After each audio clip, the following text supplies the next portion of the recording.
Hello everybody, glad to see you. Today we're going to talk about symmetry symbol. At top left we are going to have this FCF. We have symmetry symbol. TZ is 0.03 back to A.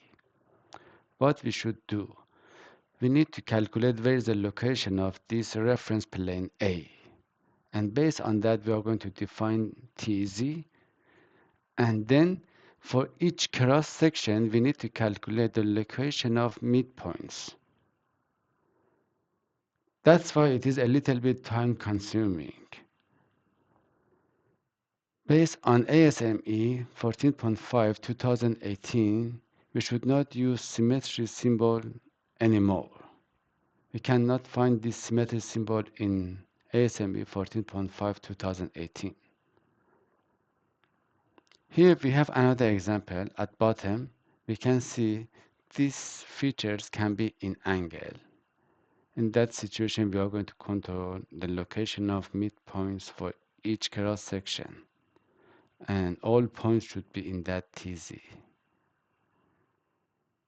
And these two surfaces can have this curvy shape, as we can see here. In the same scenario, we can calculate where the location of midpoints, and they should be in that TZ. At bottom right, we are going to have another two features in angle, and we need to follow these three steps to check symmetry condition for these two features.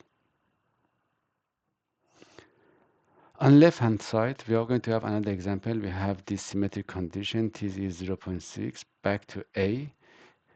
We need to calculate where is the location of reference plane A, and based on that we are going to define TZ, and in last step we are going to calculate the location of midpoints for each cross section through these two features, and all points should be in that TZ.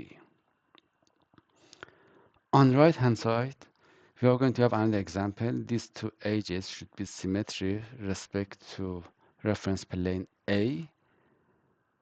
We need to repeat these three steps and check the location of midpoints for these two features. Again, based on ASME 14.5 2018, please use any other related symbols in a set of symmetry symbol.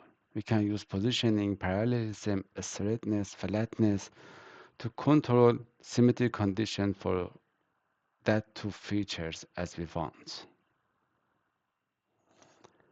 Here at top we can see we have this symmetry symbol. TZ is 0.012 back to A. We need to repeat that three steps to control the symmetry condition. But if we use positioning symbol, how we can control the symmetry? For positioning, we are going to use this gauge based on mating envelope. Easily we can know where is the location of midplane. And again, based on size, we can calculate where is the location of reference plane A. By comparing these two planes, we can see the symmetry condition. Here I have another two examples. At top, we can see we have this positioning symbol. TZ is 0.4 back to Y and Z. This Y is here. We are going to stabilize the model. And for Z, for this MMC, we can calculate where is the location of reference plane Z. And based on this gauge, which is related to mating envelope, we can know where is the location of midplane by comparing this midplane of this gauge and reference plane. We can control the symmetry condition for these two features. At bottom, we are going to have another example. We use this positioning symbol. TZ is 0.6 back to A and B. A is here. We are going to stabilize the model. B is here.